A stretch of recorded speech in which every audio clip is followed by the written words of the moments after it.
Todas esas publicaciones previas son la prehistoria, ¿no? Propiamente las bases de lo que más adelante va a ser un proyecto muy ambicioso. La creación de la editorial de la Universidad Veracruzana, como tú dices, en una ciudad de provincia, fue un reto pero también, y un hito al mismo tiempo. Fue sumamente importante justamente porque era un esfuerzo enorme que se hacía en Veracruz. La editorial universitaria empezó a existir desde muchos años atrás. Esa fue la primera gran conquista que un rector de la universidad consiguió para que la universidad se ampliara de una manera positiva.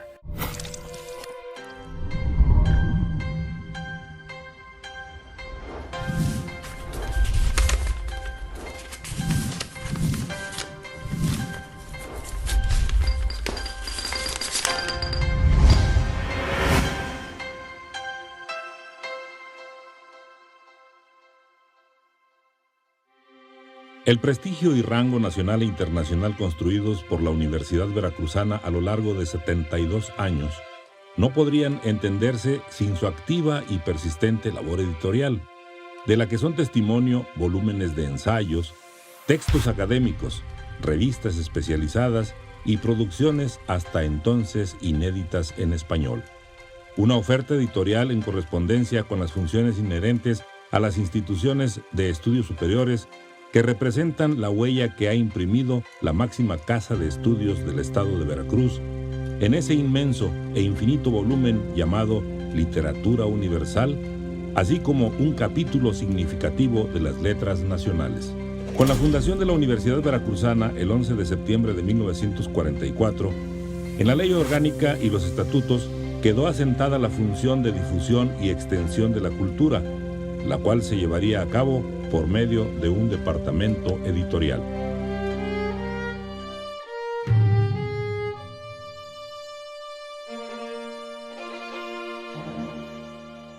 Es a partir del 47, 48, cuando se integra un departamento editorial. Trabajaban de manera conjunta, hasta donde yo tengo entendido, con lo que sigue siendo la editora del gobierno del estado. Contábamos entonces con nuestra propia imprenta para publicar nuestras colecciones y nuestras revistas. Algunas instancias, algunas dependencias académicas de la universidad, ¿no?, como la Facultad de Filosofía, tenían sus propias publicaciones.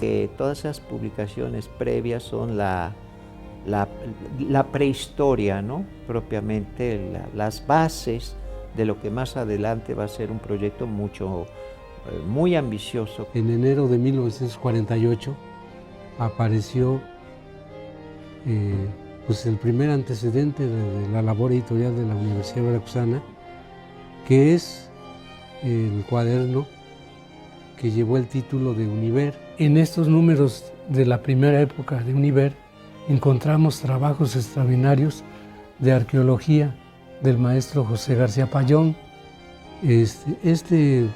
Esta colección duró aproximadamente hasta diciembre de 1951. A partir de 1952 renace ya otro proyecto encaminado a dar a conocer algunos aspectos de nuestra Universidad Veracruzana. Se nombra a Librado Basilio a cargo ya de otra revista que se llama Universidad Veracruzana. Esta revista ya se consolida más y aparecen las primeras ediciones de la Universidad Veracruzana. Se publican las obras completas de Rafael Delgado, se hacen homenajes a Salvador Díaz Mirón, y en esta revista Universidad Veracruzana colaboran Alfonso Reyes, José Vasconcelos, Samuel Ramos, los pensadores importantes de esos años. Este proyecto, que tuvo su nacimiento en 1952, dura hasta diciembre de 1955. Que si bien Había publicaciones antes dentro de la Universidad Veracruzana. Repito, no es hasta que llega un editor y que le da sentido con una colección, con un catálogo, para poder llamarlo realmente una editorial. A mediados de la década de los 1950, la industria editorial en México estaba centralizada en empresarios privados y tenía lugar en su mayor parte en la capital de la República, tradicional centro rector de la cultura en el país. Editoriales más o menos nuevas se disputaban el mercado con editoriales de cierta antigüedad rodeadas de fama y prestigio.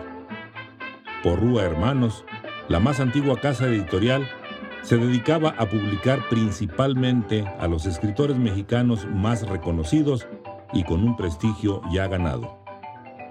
La editorial Diana, entre el libro comercial y la creación literaria.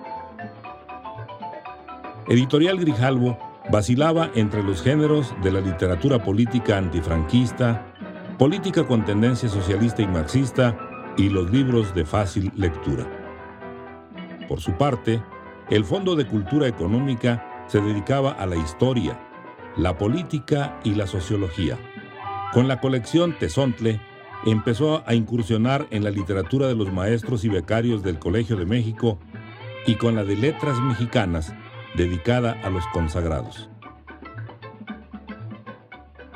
Aunque publicaba ya una buena cantidad de títulos, la Universidad Nacional Autónoma de México aún no iniciaba la fecunda labor de los integrantes de la llamada generación del medio siglo o de la Casa del Lago, quienes crearían colecciones memorables.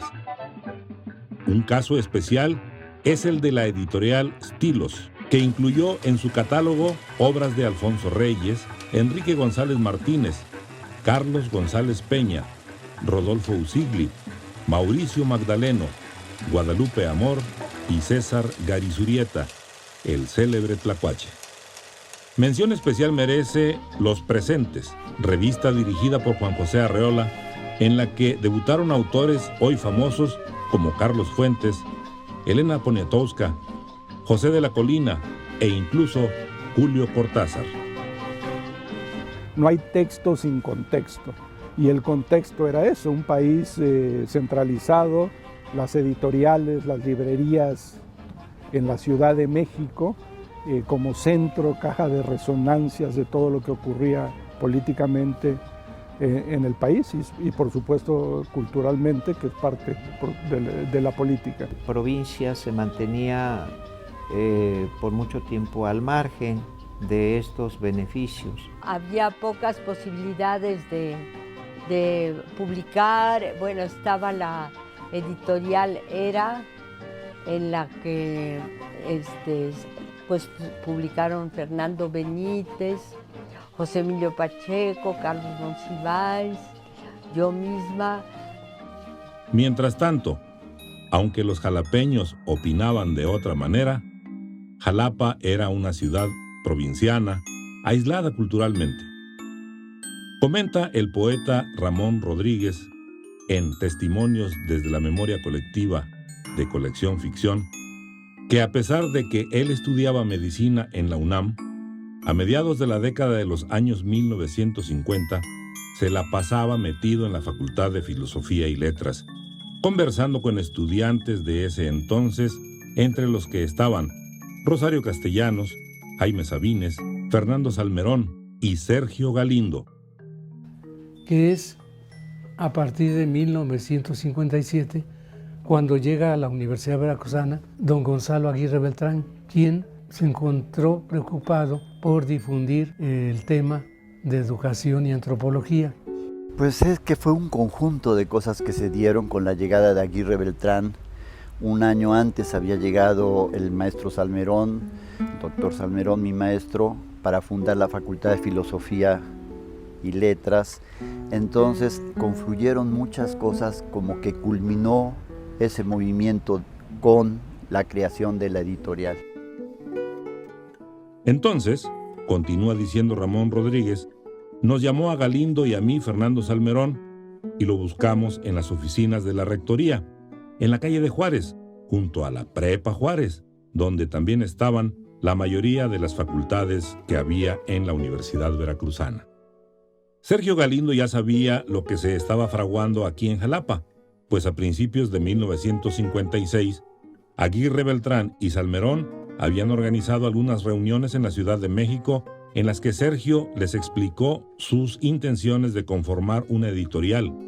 En 1956, Dagoberto Guillomán presentó un proyecto de trabajo muy amplio a Gonzalo Aguirre Beltrán, en el cual estaba considerado hacer una revista que ya había imaginado Fernando Salmerón.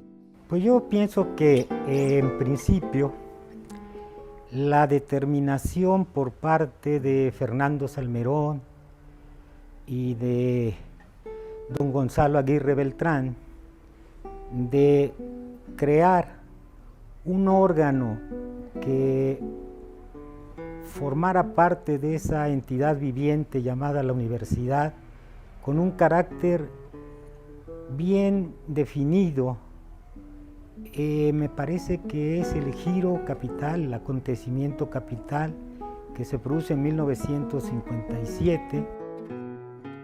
Ya tenía pensado que Sergio Galindo debía ser el director de la editorial, así que Galindo se presentó con Aguirre Beltrán y fue contratado de inmediato. Llegó en un momento en que no tenía trabajo, que tenía 2 meses de casado, y llovió del cielo, ¿no? Dagoberto Guillomán fue pieza clave para relacionar en torno al proyecto editorial bajo la batuta de Sergio Galindo a jóvenes profesionales e intelectuales brillantes. Todo estaba en el mismo edificio, era muy curioso. Nosotros decíamos que era la Facultad de Ciencias Divinas y Humanas, porque en las mañanas funcionaba leyes, en las tardes y en las noches filosofía, letras, ciencias, y en el tercer piso estaba la rectoría, la editorial, la tesorería y la oficialía mayor. Esa fue la primera gran conquista que un rector de la universidad consiguió para que la universidad se ampliara de una manera positiva. ¿Cómo fue que una casa editorial naciente, ubicada en la provincia, de donde todos querían salir para irse a la capital del país, llegó a publicar obras por las que, viéndolo bien, desfilaban las buenas costumbres, las buenas maneras y presentaban una versión de la historia completamente distinta y hasta retadora?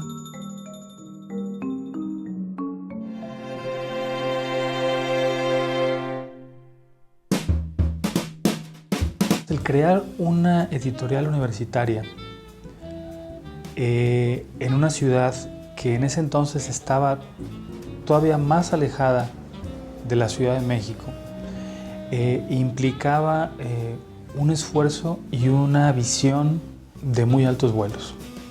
Era un México, digamos, que había dejado atrás el periodo revolucionario, ¿no? Que empezaba a buscar una identidad nacional, ¿sí? Y en ese sentido, digamos, el famoso nacionalismo revolucionario imbuía prácticamente todas las actividades, todas las iniciativas que en esos años se tomaban. Sergio Galindo se pudo haber dejado llevar por esa oleada, por esa corriente, y no fue así, ¿no? Sergio Galindo desde un principio le da un sello, digamos, que rompa, ¿no? Que rompa, digamos, la barrera de lo provinciano, ¿sí? En el sentido literario y en el sentido peyorativo del término, ¿sí? Y que trascienda la labor, que trascienda su labor. La primera labor de Sergio Galindo como director, en 1957, fue la edición correspondiente al periodo enero-marzo de la que sería la revista trimestral emblemática de la Universidad Veracruzana, La Palabra y el Hombre. La Palabra y el Hombre tuvo ese gran valor, ¿no? de haber sido una de las primeras publicaciones periódicas, ¿no? Entre otras concepciones, fue que sirviera de vehículo para las ciencias sociales, las humanidades, el arte. De ahí vemos ya que se está abriendo una perspectiva hacia la búsqueda de una inteligencia, de una universidad de tipo, como su nombre lo indica, de tipo mundial. Bueno, fue extraordinario. Él la creó, la hizo. Los primeros libros hay cosas extraordinarias. Un libro de Mutis, de García Márquez, de Revueltas, de Josefina Hernández. Empezó con un nivel muy alto. El proyecto editorial de Sergio Galindo consistió en apostar precisamente a estos talentos que estaban en emergencia. Jóvenes escritores que querían ser grandes escritores, como muchos de ellos lo fueron. Y que todavía no tenían oportunidades para publicar en otras editoriales. Al llegar la editorial a una consolidación tal con La Palabra y el Hombre, el siguiente paso fue el lanzamiento de la colección Ficción, el 23 de marzo de 1958, cuando vio la luz su número inaugural con la novela Polvos de Arroz, contando con Sergio Galindo como autor y a la vez como editor. Él no quería que apareciera Polvos de Arroz primero, quería que apareciera El Norte, porque él decía, no, ¿cómo voy a inaugurar yo la editorial con una obra mía? Si todo estaba a la luz de, no era porque él fuera el director que se publicara su libro, entonces nos presenta la que es realmente su primera novela ya, que es Polvos de Arroz, y todos hicimos, ¡wow! Para valorar la colección Ficción se podría empezar por el filón más obvio, el hecho de hacer confluir bajo el mismo sello editorial las plumas más sobresalientes de Veracruz. En el recuento de los libros publicados en 1958 ya se mencionaron Polvos de Arroz, del propio Sergio Galindo, El Norte, de Emilio Carballido, Un Hogar Sólido, de Elena Garro, Trébol de 4 hojas, de Torres Bodet, todos ellos publicados en la colección Ficción. En la década de los años 1950, los autores editaban sus propios libros, en tiros naturalmente muy bajos, y dentro de este panorama desolador, el nacimiento de la colección Ficción marcó un verdadero despertar literario. La editorial de la Universidad Veracruzana fue a nivel nacional y en muchos aspectos latinoamericanos la primera editorial que empezó a pagarle los trabajos a los más jóvenes autores, que esos no los pagaban nunca en ninguna parte, para darlos a conocer. Y si dentro de esa nobleza está el reconocer la labor del creador, del intelectual, ¿no?, que por lo regular es ninguneado, para utilizar la expresión de Octavio Paz, o menospreciado, ¿no? Es muy bonito ver cómo valoró Galindo todo eso, ¿no? Y fue cuando me pidió que le entregara Dilus Kikus y otros cuentos, que claro que fue un gran regalo para mí, un honor que él quisiera publicar un libro mío. Eso de descubrir un nuevo autor lo llenaba de un gusto, de ver que había otra persona que sentía lo mismo que él sentía por escribir. El gran éxito finalmente de Ficción Veracruzana fue fueron los primeros que publicaron a Gabriel García Márquez. Pues cuando llegó García Márquez, yo lo conocí porque vivía aquí en Insurgentes yo, recién casada. Y Álvaro Mutis le había publicado Sergio, a Álvaro, Diario de Lecumberri, porque por ahí anda una carta entre sus papeles de García Márquez a él, en que le dice que le va a dar mucho gusto, que está en Nueva York, que está en mala situación, que venir aquí y conocerlo. Entonces vino y lo llevó Álvaro a la casa. Que había publicado en su tierra una novela, pero que no había tenido ninguna repercusión. Los funerales de Mamá Grande, que es ya donde aparece por primera vez El mundo de Macondo. Y se lo publicó. ¿Y quién le iba a decir que después iba a ser premio Nobel? Por primera vez, una casa editorial dio la debida importancia a los entonces jóvenes escritores. Y por si fuera poco, está la capacidad para reconocer la importancia de los diversos géneros, pues lo mismo incluye poesía, cuento y novela que teatro y guiones para cine. Ficción es así, dice Efrén Ortiz, un largo, vasto y complejo fenómeno en el terreno editorial que exigió inscribirse entre las empresas culturales más relevantes en la provincia de México en la segunda mitad del siglo XX. Porque antes de irnos a México ya era conocida en todo el mundo la editorial. Tenía colección de timbres de todo el mundo que escribían a la editorial. Consolidada ya la colección ficción, hacía falta una colección que ofreciera un espacio para el ensayo. En la colección biblioteca se destinó desde un principio a estudios mayores. Lo que se buscó con esta colección era precisamente darle, digamos, salida a la labor editorial de la Facultad de Filosofía. Y en su primer número empezó publicando, en febrero de 1959, el Discurso de Filosofía de José Gaos. Es una colección en buena medida, diríamos, especializada en el análisis de los diferentes campos del conocimiento humano. Que poco a poco la colección fue, digamos, publicando textos de otro carácter sociológico, antropológico. Pero también de difundir el trabajo de nuestros investigadores, el trabajo de todo lo que significa ciencia y tecnología en una casa de estudios.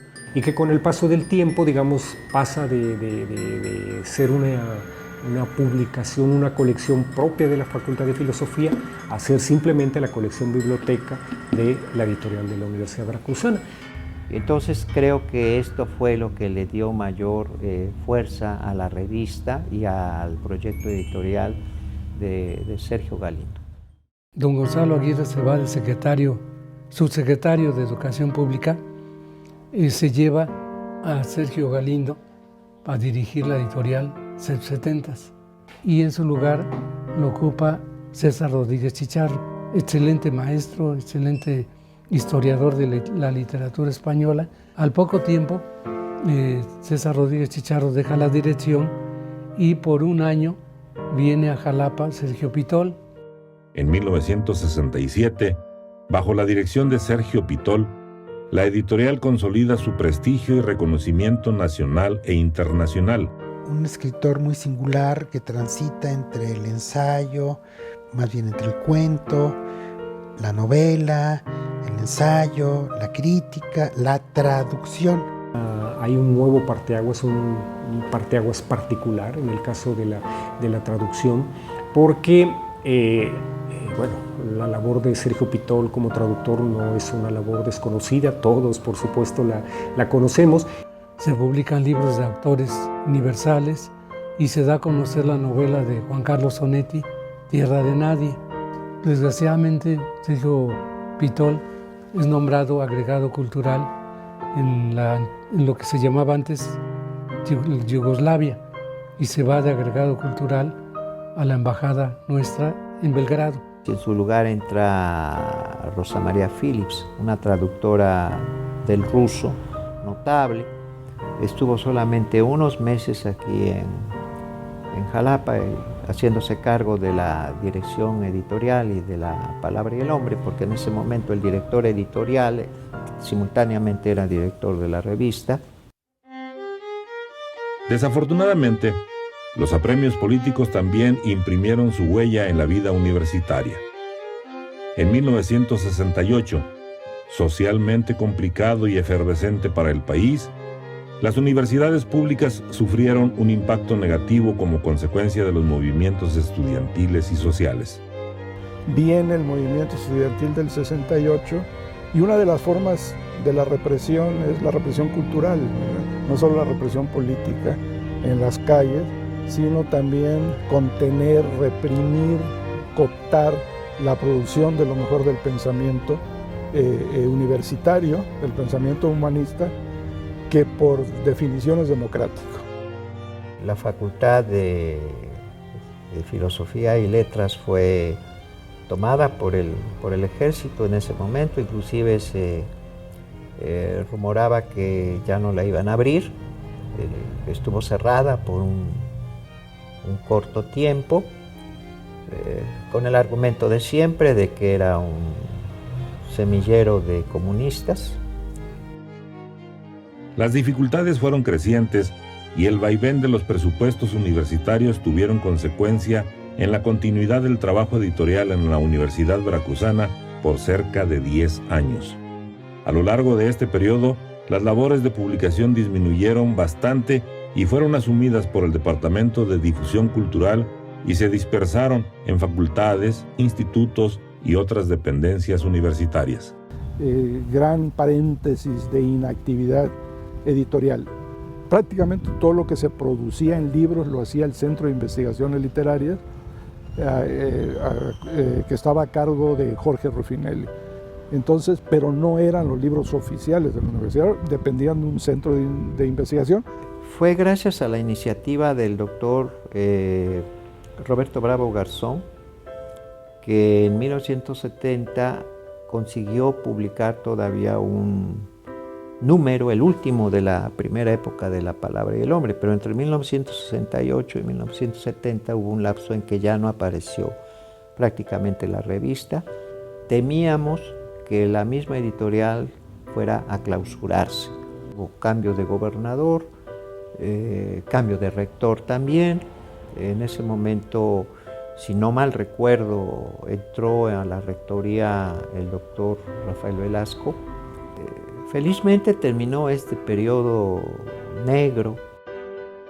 En 1972 reaparece La Palabra y el Hombre bajo la tutela de Sergio Galindo, con un nuevo formato y una mayor atención al diseño visual. Sergio Galindo propone la segunda época de La Palabra y el Hombre. En ese momento era como un modelo ejemplar para las revistas latinoamericanas, Casa de las Américas. Esta revista se toma su formato y se hace ya con un contenido ya más literario. Y que tenía una presentación más apelativa, más sugerente al público lector y al comprador en librerías, ¿no? Pero en la segunda época sí es profusa en ilustraciones, en fotografías, para darle mayor, digamos, visibilidad.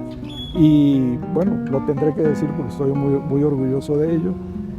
Publiqué precisamente en 1972 mis primeros cuentos en una revista seria ahí con Sergio Galindo, que así fue como lo conocí, y en La Palabra y el Hombre. Después, cuando el maestro Galindo le cede el lugar a Luis Arturo Ramos, entonces creo que ya entra ahí sí mi generación. Para Ángel Fernández, él dice que yo pertenezco a una generación rota, la generación del 68, porque con otros autores pertenecimos a una generación que abrió un parteaguas en la poesía mexicana. Cosa que hay que decir, que eran muy dignas las ediciones de la Veracruzana. O sea, no eran ostentosas, no eran pretenciosas, pero eran elegantes, tenían una muy buena interlínea, buen papel, muy buen diseño en sus portadas y sobre todo, pues, vamos a decir, muy buenos autores. Mantenemos la revista y logramos que hasta los años 78, 79 se mantuviera con ese mismo formato. En 1979, otra vez a instancias de Sergio Galindo, junto con el entonces rector Roberto Bravo Garzón, se reinaugura la dirección editorial con sede en la Ciudad de México. La editorial veracruzana tiene un papel fundamental en cierto tipo de libros. Los libros que no son, vamos a decir, bestsellers. Si uno lo que busca es la rentabilidad de de un libro, pues se orienta a cierto tipo de libros que tienen interés para un público muy amplio. Muchos de ellos, por cierto, digamos yo, que he leído algunos de los últimos grandes bestsellers, realmente son libros muy malos. Sí, pero bueno, pues la gente los busca. No he leído Las sombras de Grey, pero leí, por ejemplo, Dan Brown, me parece un escritor francamente muy malo. Reaparecieron las colecciones Ficción y Biblioteca, que desde la capital del país editaba Galindo, mientras desde Jalapa, Luis Arturo Ramos hacía lo propio con La palabra y el hombre y la colección de poesía Luna Hiena. Lo que cambia, y era lógico, era el contexto, ¿no? El contexto cultural, el contexto político, el contexto económico. Había competencia dentro de las editoriales universitarias. De la misma forma que el proyecto original de Sergio Galindo era combinar los grandes nombres con nuevas generaciones, también eso lo hemos venido manteniendo. En la década de los años 1980, la poesía veracruzana, de ricos tintes y diversas voces, encontró su sitio en la colección Luna Hiena, que después se abrió para albergar ya no solo a los jóvenes poetas y narradores locales, sino a otros, nacionales y extranjeros, de mayor edad y trayectoria.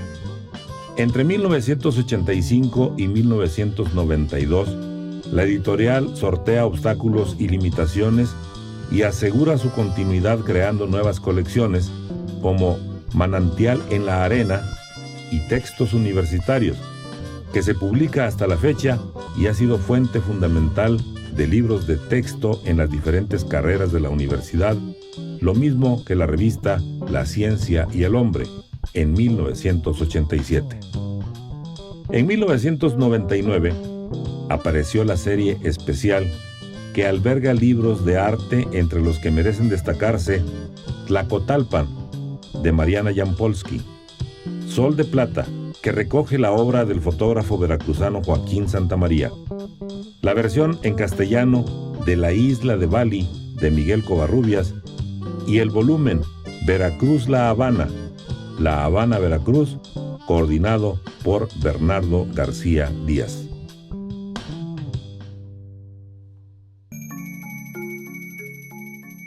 Empieza a formarse en 1994 la Feria del Libro Universitario, como un objetivo para distribuir a los libros universitarios, que es uno de los grandes problemas de las editoriales universitarias, empezar a formar una feria nacional del libro que se crea en el Centro Recreativo Jalapeño. Desde luego con la finalidad pues tanto de apoyar a la industria editorial como de difundir, ¿no? Como que la lectura se haga algo más, pues más cercano a todos, ¿no? El libro se convierta en una costumbre, el tenerlo, el leerlo, el comprarlo.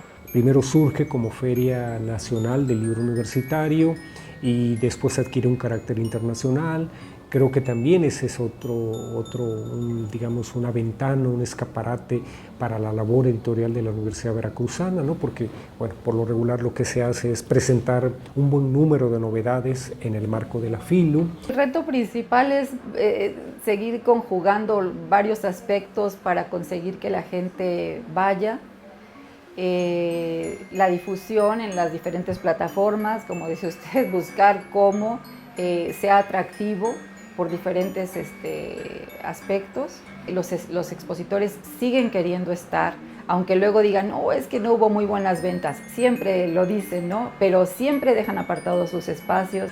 Y sí, también el público, pues yo he sentido que poco a poco va haciendo la feria más suya, ¿no? Un poco más de la ciudad también, ya no nada más la feria, desde luego, pues la feria es de la universidad, es de toda la comunidad universitaria, está dirigida fundamentalmente a los estudiantes, desde luego, pero también es muy importante que la feria sea de la ciudad. Los resultados de la FILU la han situado destacadamente en el contexto nacional e internacional. Actualmente es reconocida por las siglas FILU, Feria Internacional del Libro Universitario, una de las ferias del libro más importantes del país y la más relevante del sureste de México. Sin embargo, el campo editorial contemporáneo se encuentra en momentos de transición, pues las nuevas tecnologías han modificado los usos y necesidades de los lectores, por lo que está encontrando nuevos modos de trabajar y de llegar a sus destinatarios.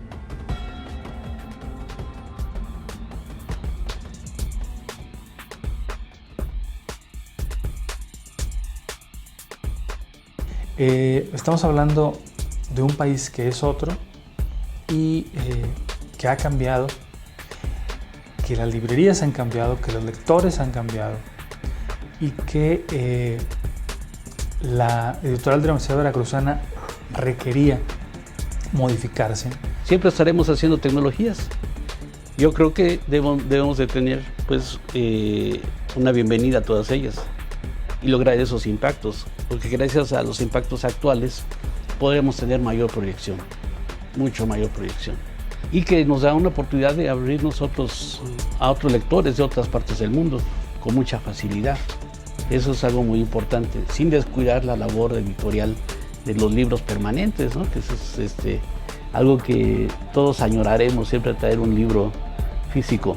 Las redes sociales nos ayudan mucho a difundir nuestros libros, o sea, Facebook, Twitter o las redes sociales que salgan, que surjan, nos ayuda a distribuir toda nuestra producción. Entonces, todo eso, yo creo que el impacto es positivo, muy positivo en la medida que nosotros sepamos utilizarlo, ¿no? Pues siento yo que desde luego es indispensable tenerlos, hacerlos, estar allí, pero no por ello debe dejarse la parte, digamos, que ahora es tradicional de la actividad editorial. Es un debate personal, casi filosófico. A mí me gusta, yo no puedo leer en pantalla, me gusta mucho el libro como objeto y todo lo demás, pero eso es caro imprimir, las bodegas atiborradas, la distribución, el desplazamiento del libro mercancía versus esto que da la cibernética, ¿no? El libro digital. Sigue habiendo la necesidad de tenerlas de otra manera. Si los libros han demostrado su vigencia, su permanencia, su proyección hacia futuro, porque en los, digamos, mercados, en los más desarrollados del medio editorial, se ve que ya ha llegado a una meseta, digamos, el interés por los libros electrónicos medido a través de sus ventas, ¿no? Yo no me preocuparía tanto por el reto comercial, porque eso le corresponde a las editoriales comerciales, de hacer su top 10 y tener sus mejores libros, los 10 que más se leen. El peligro es que también está atiborrado el espacio cibernético de millones de ofertas, no solo de empresas bien fundadas y fundamentadas, sino de cualquier, me parece muy bien, cualquier individuo sube y mete, ¿no? Entonces la competencia sigue estando ahí.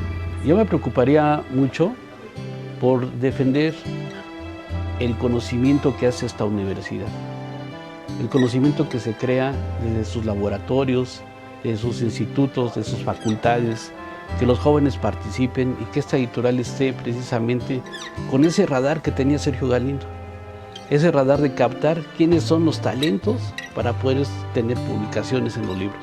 Lo otro, lo que a mí me resulta terrible, no sé si haya menos lectores, lo que sí es que hay más oferta de libro, ¿no? Entonces, si la oferta de libro al público sube de este tamaño, los lectores están creciendo así, ¿no? Entonces, ¿qué compro? Y por lo tanto, ¿qué dejo de comprar? El problema es que si la prioridad es hacer una empresa, es decir, hacer una cosa que sea autosustentable económicamente, pues eso lo que lleva es a excluir ciertos contenidos, y me parece que una universidad, el término universidad dice exactamente eso, es decir, tiene que ser amplio, tiene que ser incluyente. La apuesta de una editorial tiene que ver con el mantener una calidad a lo largo del tiempo, y creo que la editorial ha mantenido una calidad en sus distintos momentos, en sus distintas direcciones. Es otro espíritu de la venta del libro, es otro espíritu de la sobrevivencia del libro. ¿Por qué? Porque pertenecemos a una universidad pública. Entonces es otro espíritu. Es necesario venderlos, sin duda. Es necesario recuperar los costos, sin duda. Pero nuestra labor es otra. El perfil que tiene la editorial veracruzana, muy importante, ¿sabes cuál debe ser? Sobre todo la calidad literaria. La necesidad de reflexionar sobre cuál es el papel de una editorial de una universidad pública en nuestro México, ¿no? Respetar esa memoria de encontrar nuevas voces, de encontrar autores de calidad. Celebrar no es ufanarse de cosas, sino justamente revisar lo que se ha hecho y plantearse nuevos propósitos. A pesar de que la esencia permanece y continúa, que será la difusión del conocimiento y de la cultura. Es un agradecimiento que yo siento enorme por el estado de Veracruz, por Jalapa en particular. Uno tiene ese compromiso de saber que de alguna otra forma tiene la estafeta y hay que continuar esa labor que ellos pusieron. A lo mejor no lo hacemos con esa calidad y ese talento con que ellos lo tenían, pero lo hacemos con muchas ganas. El reconocimiento a todos aquellos visionarios que crearon la editorial de la Universidad Veracruzana, los que lo siguen sosteniendo, ¿no? Las figuras señeras más, pero también todos, como mencionaba yo, estas personas, ¿no? Que son poco conocidos, pero que fueron fundamentales en la distribución del libro, ¿no? Los correctores, los editores, los que hacen los boletines, la publicidad, los que reseñan libros. Yo creo que es muy importante. Hasta vanagloriarnos como yo lo hago, ¿no? Yo vengo de aquí, ahí publiqué mi primer libro. La editorial de la Universidad Veracruzana celebra la vigencia y validez de su perseverancia mediante la certidumbre de que no existe mejor confirmación de un proyecto que la certeza de haber dejado huella en la memoria colectiva.